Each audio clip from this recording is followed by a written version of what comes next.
Olá, boa noite a você que acompanha a nossa programação. O Câmara Debate começa agora e faz uma análise do resultado das eleições do último domingo.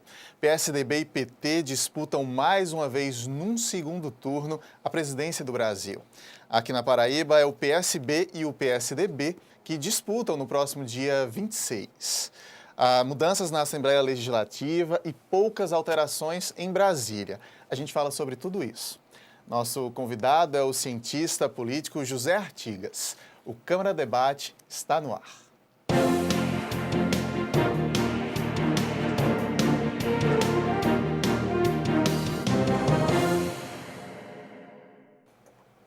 Muito bem-vindo, você que nos acompanha em casa. Professor Artigas, também muito obrigado por estar aqui mais uma vez. Seja bem-vindo mais uma vez ao nosso Câmara Debate. Muito obrigado, boa noite, telespectadores.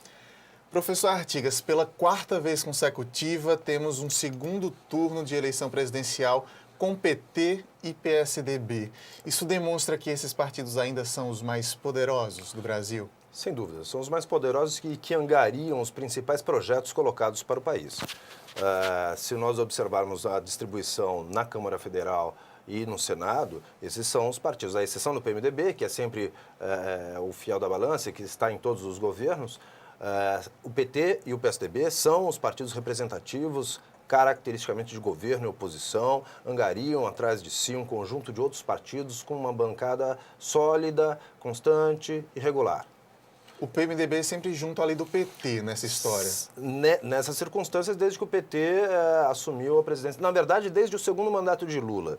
O primeiro mandato de Lula, o PMDB não estava coligado com o PT. A partir do segundo mandato de Lula, se coligou com o PT e vem tendo uma série de coligações, não só em âmbito nacional, mas também em âmbito regional. Em vários estados do país, o PMDB está coligado com o PT e a maior parte dos candidatos a governador do país, do PMDB, apoiaram Dilma e fizeram campanha para Dilma. Inclusive o candidato aqui na Paraíba, Vital do Rego.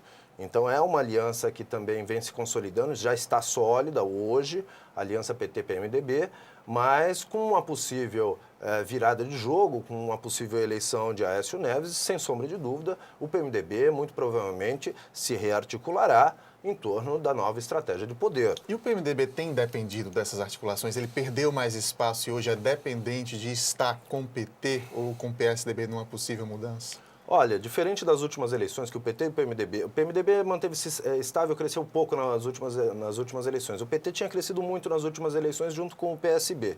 O PSB manteve-se estável e o PT perdeu significativamente representantes na bancada federal, assim como o PMDB. Quer dizer, esses partidos, eles de alguma maneira se enfraqueceram, né? Mas isso tem muito a ver também com a criação de novos partidos.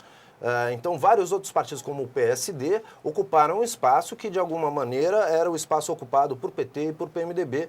E esses partidos foram os mais beneficiados com essa mudança do cenário da Câmara Federal. Agora, ainda são partidos importantes. O PMDB é o maior partido do país, e não só por conta da bancada federal na Câmara. No Senado, o PMDB é hegemônico, continua hegemônico. E do ponto de vista da distribuição de diretórios por todo o país, é o partido mais capilarizado ao lado do PT. Então são de fato duas principais legendas hoje, os principais partidos também em cargos de representação nos parlamentos. Vamos aos números aqui que levaram Dilma e Aécio para o segundo turno. Dilma teve 41,59% dos votos válidos, o que equivale a 43,2 milhões de eleitores, e Aécio teve 33,55% dos votos, 34,8 milhões de eleitores. Esses números surpreendem? Foi meio apertado, Dilma e Aécio? Sim, absolutamente surpreendente o crescimento do Aécio Neves no finalzinho da campanha, especialmente nas duas últimas semanas de campanha. Nem acreditava-se que ele poderia ir ao segundo turno se a gente volta 3 semanas atrás. 3 semanas atrás ele estava fora do segundo turno. Marina, embora em trajetória descendente, ela estava no segundo turno garantida. Em três semanas, a Aécio Neves reverteu esse quadro e acabou no dia da eleição com uma votação inesperadamente elevada, muito expressiva, ganhou em diversos estados do país, na região norte, na região centro-oeste, mas principalmente ancorou seus votos e sua candidatura em São Paulo, e Minas Gerais em menor grau, principalmente em São Paulo. É no Sudeste que estão os votos principais de Aécio Neves, com uma votação realmente inesperadamente elevada, muito expressiva. Já Dilma Rousseff manteve-se no patamar que já era esperado, teve um pequeno crescimento nas últimas semanas, mas já vinha com um crescimento estável e muito lento já desde um mês atrás, atingiu 41% dos votos, e esses votos provieram principalmente do Nordeste. Então, de alguma maneira, houve uma bipolarização eleitoral no país. De um lado, Sul-Sudeste, com Aécio Neves, do outro lado, Norte-Nordeste, com Dilma Rousseff, e o Centro-Oeste dividido. O que é que justificaria essa queda de Marina e essa ascensão de Aécio? Eu vi Marina falar algumas vezes no noticiário que estavam fazendo um terrorismo com a campanha dela, ela atribuía a isso, né, os partidos de oposição a ela, e Aécio, o comentário era que ele vinha se dando bem nos debates, sim, ele vinha, né, ganhando um certo espaço. São fatores que podem ter influenciado? Especialmente, eu acredito que essa subida muito intensa na última semana, em grande parte, deva ter sido condicionada pelo último debate que ocorreu na Rede Globo. Teve uma audiência muito expressiva e teve uma irradiação política muito importante. E Aécio Neves, sem sombra de dúvida, foi o que se deu melhor naquele debate, enquanto Marina Silva dialogou principalmente com candidatos nanicos, né? Então, ela perdeu a oportunidade de se antagonizar à presidente Dilma Rousseff e, com isso, polarizar a seu favor a eleição. E proporcionou a Aécio Neves um desempenho realmente muito bom, e isso refletiu na migração de votos de Marina para Aécio, porque Dilma não perdeu, foram os votos de Marina que migraram para Aécio Neves. E isso nessa reta final foi muito intenso, Marina despencou. É claro que nós temos que imaginar que a onda eleitoral da Marina, em parte, tenha sido condicionada pelo acidente trágico de Eduardo Campos, né, pela comoção nacional que esse acidente causou, mas também, conforme ela ia ganhando apoio, ela começou a mostrar uma certa inconsistência na campanha. O que Marina atribui a terrorismo do PT, na verdade, é o jogo político de antagonismo, de propostas, de conteúdo político. Portanto, faz parte do jogo da política esse antagonismo. Houve pouca agressão pessoal. Os questionamentos feitos pela campanha de Dilma Rousseff, que procurou desconstruir a campanha de Marina, foram argumentos sobre o próprio programa da candidata. Quer dizer, faz parte do jogo. A Marina, de alguma maneira, está sentida, sem sombra de dúvida, com a derrota, e por isso atribui esse tipo de qualificativo a esse jogo, que deve se intensificar no segundo turno. Certamente será uma campanha duríssima, competitiva, né, e o jogo pode começar a ser jogado abaixo da cintura. Marina teve aí 22 milhões de votos, o que equivale a 21,32% dos votos válidos. A gente consegue observar aí, professor, que das últimas eleições para cá, o eleitor parece que está buscando uma terceira via, buscando sair desse polo PSDB e PT. Se a gente volta para 2006, ainda muito tímida, a Heloísa Helena teve acho que 7%, não chegou aos 8%. Mas na passada, a Marina já teve quase 20 milhões, ou um pouco mais de 20 milhões. Mesmo. Quer dizer, o eleitor tem buscado, e será que é uma tendência para as próximas eleições, terceiras vias fortes também? Eu acredito que sim. Essa polarização, ela já dura 2 décadas, desde o final, desde o governo Collor, essa polarização está colocada, e de alguma maneira há um desgaste. O tempo vai passando e há um desgaste. E isso a gente percebe, inclusive, nas ruas. As manifestações de 2013 nas ruas das principais cidades do país já estavam demonstrando a necessidade de uma política diferente. Uma política diferente seria exatamente uma terceira via. Não seria nenhuma política radical revolucionária à esquerda, tampouco uma política agressiva e autoritária à direita. Seria exatamente algo em torno de uma solução intermediária que contemplasse elementos positivos das políticas sociais dos governos do PT e contemplasse elementos característicos dos ajustes, da administração e da gestão características das propostas do PSDB. Marina Silva representou, durante algum período dessa campanha, exatamente esse espaço, um espaço intermediário de diálogo entre as duas tendências majoritárias que vem pautando a política nos últimos 20 anos. Eu acredito que para as próximas eleições nós veremos, sim, alternativas sólidas que vão se expressar eleitoralmente muito expressivamente. Talvez, se tivéssemos a oportunidade de acompanhar a candidatura de Eduardo Campos, talvez tivéssemos aí para 2018 um candidato com chances muito, muito reais de vitória. Professor, falando nesse segundo turno agora, o eleitor do Aécio tem chance de mudar para Dilma, ou é aquele perfil de eleitor que é anti-PT mesmo, está votando no Aécio porque quer tirar o PT do poder? Não, eu acredito que é o voto tucano e é um voto conservador que, em face da existência de poucas candidaturas competitivas, acabou se aliando programaticamente à candidatura a Aécio. Eu acho muito difícil a Dilma retirar os votos que foram atribuídos a Aécio nesse primeiro turno.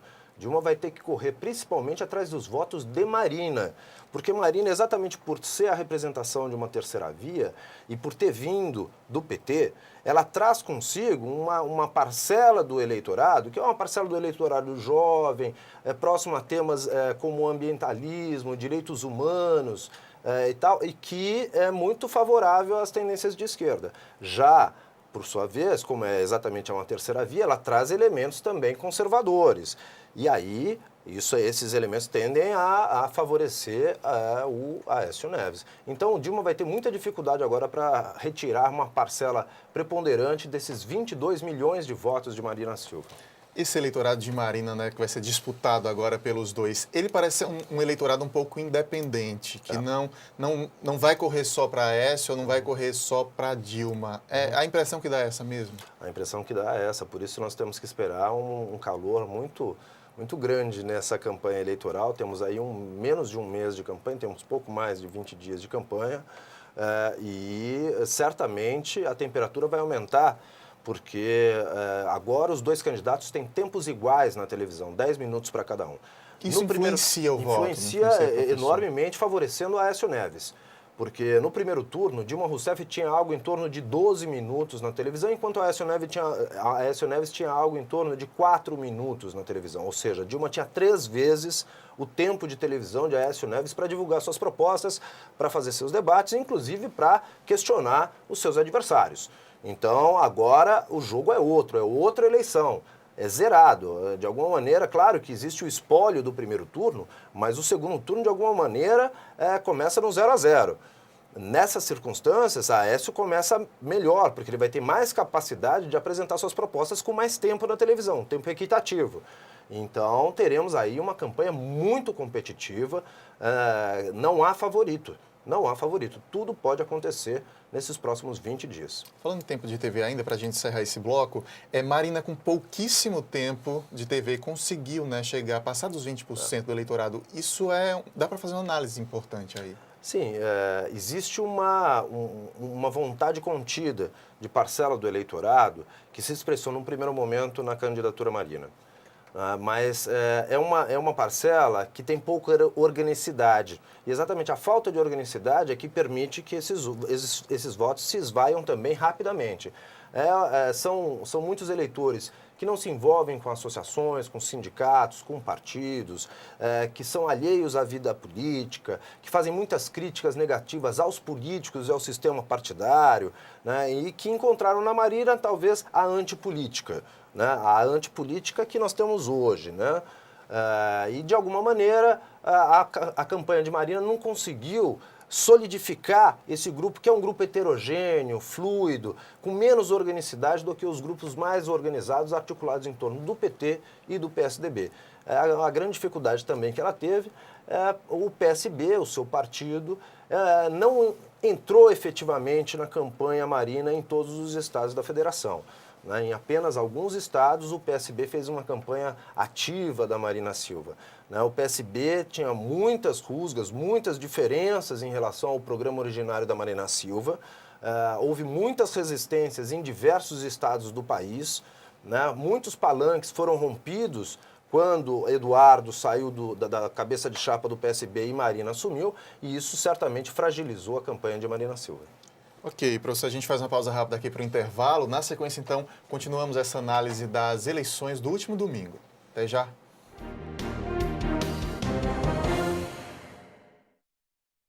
Leis curiosas pelo mundo. Você sabia que numa cidade do Canadá é proibido capturar peixe com as mãos? Tem também uma cidade na Inglaterra que não permite beijos nas estações de trem. Ah, e em Haifa, lá em Israel, você não pode levar de jeito nenhum um urso para a praia.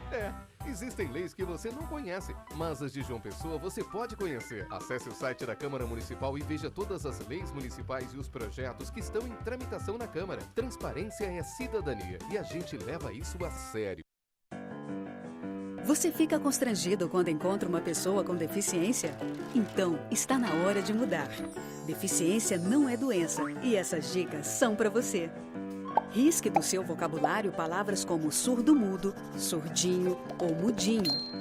Use a palavra surdo para se referir a pessoas que não ouvem. Mesmo que o surdo esteja acompanhado de um intérprete, fale sempre dirigindo-se a ele e não ao intérprete.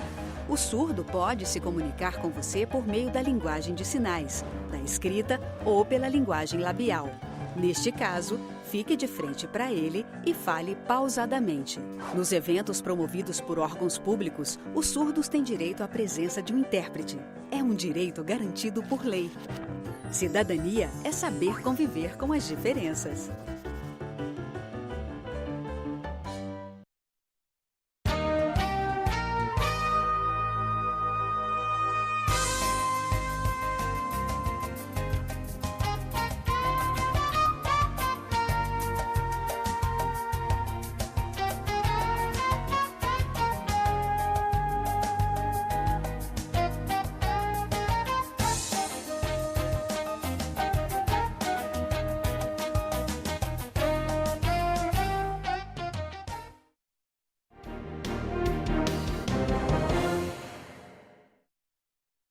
Câmara Debate está de volta, hoje recebendo o cientista político José Artigas, que faz uma análise das eleições do último domingo. Professor Artigas, para a gente voltar a esse bloco falando das eleições estaduais, 13 estados definiram o governador já no primeiro turno, Sim. Outros 13 vão para o segundo turno, junto com o Distrito Federal, inclusive a Paraíba. Mas tivemos um primeiro turno bem apertado, né? Eu tenho aqui os números. Cássio Cunha Lima com 47,44% dos votos, um total de 965.397, e Ricardo Coutinho com 46,05% dos votos, o que equivale aí a 937.009 votos. Foi uma diferença de menos de 30 mil votos entre um e outro. É muito apertado mesmo. Muito apertado. Indefinido para a gente imaginar um segundo turno. Completamente indefinido. No caso estadual também é uma outra eleição, e nesse caso, em que a diferença é muito pequena, nenhum candidato traz do primeiro turno um espólio que lhe garanta alguma folga nessa campanha de restritos 20 dias. Então, vai ser uma campanha dificílima para os dois candidatos, muito competitiva. Agora, esses dados que as urnas mostram revelam também uma grande proximidade com os indicados pelas pesquisas de intenção de voto anunciadas pouco antes, no sábado, antes da eleição. O Ibope, em particular, anunciava um empate de 47-47. E foi realmente dentro da margem de erro. É claro que ali. é bom a gente ter um pouco de cuidado com esses institutos de pesquisa, porque especialmente o Ibope e o IPESP, que divulgaram pesquisas estaduais, eles têm margens de erro muito grandes. Numa eleição muito competitiva, isso acaba abrindo grandes possibilidades e alternativas proporcionais. Por exemplo, o Ibope usa uma margem de erro de 3 pontos percentuais, enquanto o IPESP usa uma margem de erro de 2,5 pontos percentuais. 3 pontos percentuais são 6%. 6% define uma eleição como essa, disputadíssima, e que todos vão disputar exatamente os quase 6% de Vital do Rego, né, do PMDB. Essa é a noiva aqui no estado. Vital do Rego, PMDB, José Maranhão eleito senador. Esses são os líderes que vão fazer a diferença agora para o segundo turno, especialmente o governador Ricardo Coutinho vai ter certamente que se colar no PMDB para tentar rachar os votos de Campina Grande, onde ele obteve no primeiro turno uma derrota muito acachapante em relação a Cássio Cunha Lima.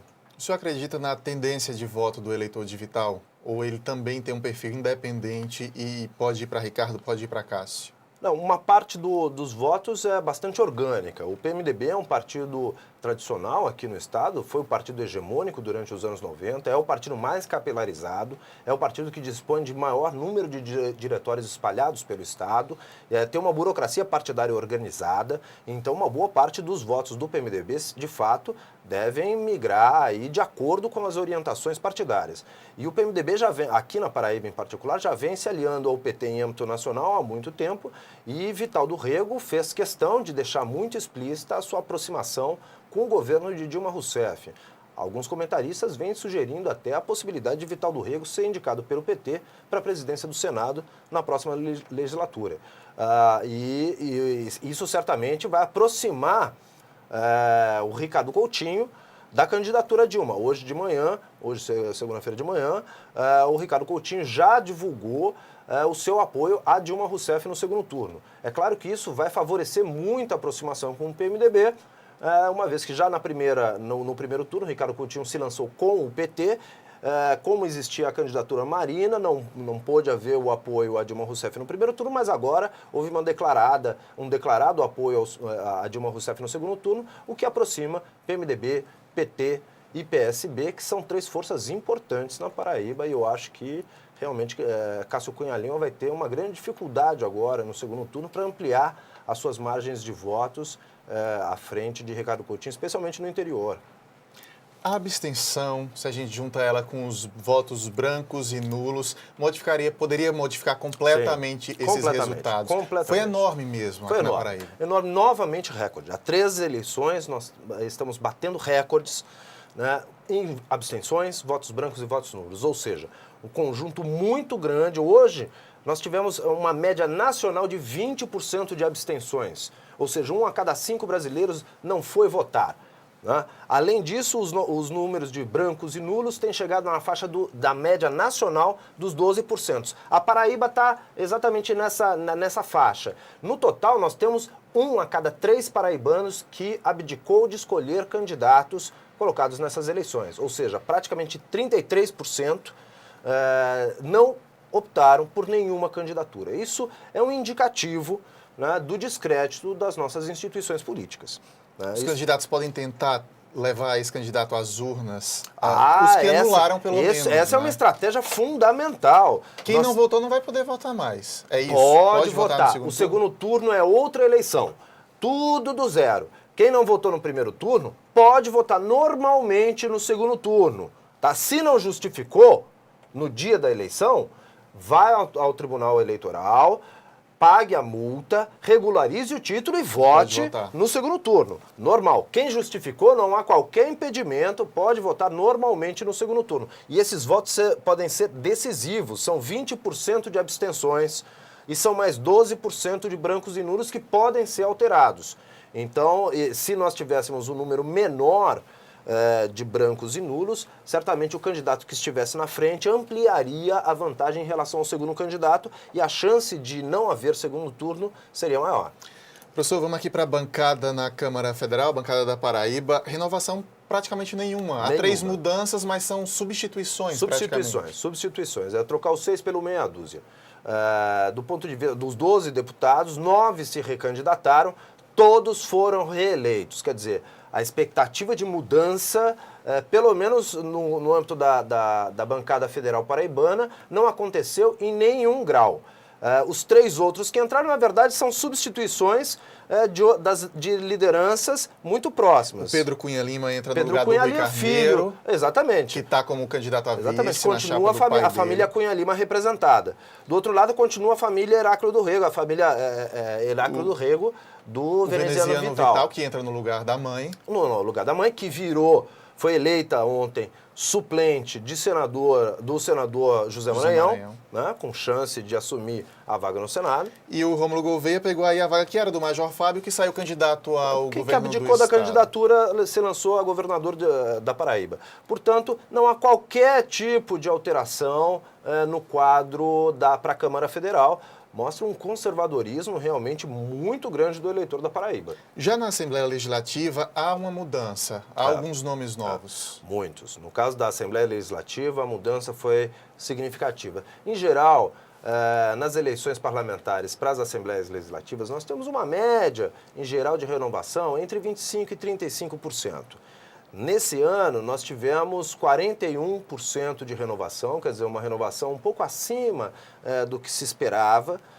Isso, de alguma maneira, espero que seja bastante positivo para a execução de mandatos parlamentares mais próximos da sociedade civil, exatamente porque a grande crítica que se faz aos parlamentares no país, e aqui também na Paraíba, é esse grande distanciamento entre os representantes e os seus representados, os cidadãos. Então, espero que com novos quadros, essa aproximação entre sociedade civil e suas instituições de representação seja favorecida.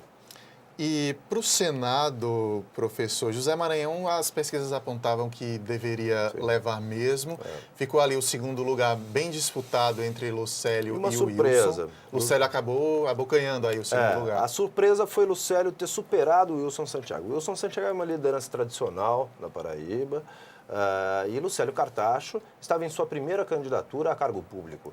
Nome novo, inclusive para o restante do estado, para a capital talvez até um pouco mais conhecido. Mas ele se lançou como um balão de ensaio. Dificilmente Lucélio, mesmo com o grande tempo de televisão que ele dispunha, com bastante dinheiro do fundo partidário do PT, ele tinha pouca capacidade competitiva frente ao ex-governador José Maranhão. Depois de 3 mandatos como governador, Maranhão tinha muito o que mostrar. O Lucélio é uma aposta para o futuro. Agora, não era para essa eleição. Certamente ele se cacifou, estadualizou o seu nome. Mostrou a força do PT, mostrou ele ter tido mais de meio milhão de votos. Mostrou a força do PT. A força do PT, e em grande parte, ancorada na prefeitura de João Pessoa, na figura do seu irmão, que não é qualquer irmão, é um irmão gêmeo, idêntico. E isso certamente favoreceu a campanha de Lucélio. Diariamente, Luciano Cartacho estava inaugurando obras e aparecendo na mídia e, de alguma maneira, há uma forte associação entre ele e seu irmão candidato ao Senado. Isso o favoreceu de alguma maneira. Agora, a votação de Lucélio garante uma posição bastante expressiva para ele nas próximas eleições parlamentares. O PT, que historicamente faz um deputado, o Luiz Couto, talvez possa ter Lucélio como uma segunda alternativa competitiva nas próximas eleições. Vamos ter que esperar, porque a política é muito dinâmica, sabe-se lá o que vai acontecer. Mas abre-se um cacife eleitoral que certamente vai ser útil em eleições futuras. E essa eleição de José Maranhão dá um fôlego ao PMDB que não teve um bom resultado no governo estadual? Dá. A eleição de José Maranhão não foi qualquer eleição, foi uma eleição com uma votação expressiva. Mostrou a força do PMDB aqui no estado. A manutenção também dos 3 deputados federais foi muito importante, muito importante. Poucos analistas imaginavam que o PMDB, sem uma coligação de partidos, pudesse fazer um quociente suficiente para eleger os 3 da sua bancada, elegeu os 3.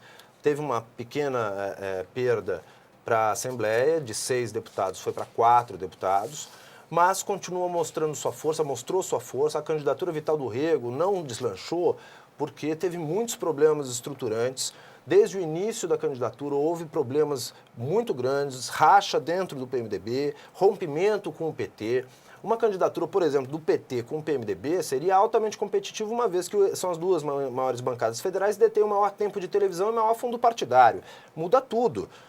O José Maranhão ficou com um tempo muito reduzido com o PMDB se lançando sozinho. Numa candidatura decidida de última hora, que não foi preparada, não foi amparada numa pré-campanha, onde se buscam alianças com prefeitos, com vereadores, quando o candidato já vai se preparando para montar o seu programa de governo, como estava fazendo veneziano Vital do Rego.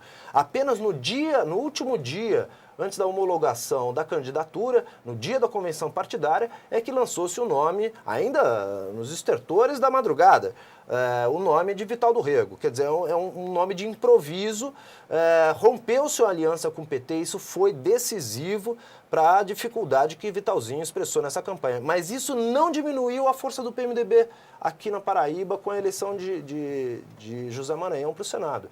É uma força que certamente vai continuar sendo preponderante na política paraibana nos próximos anos. Bom, a gente segue acompanhando, a gente precisa encerrar. Muito obrigado pela presença mais uma vez. Eu que agradeço. Vamos marcar logo a volta, após o segundo turno, para a gente analisar e falar dos rumos que Paraíba e Brasil devem tomar após os resultados do segundo turno.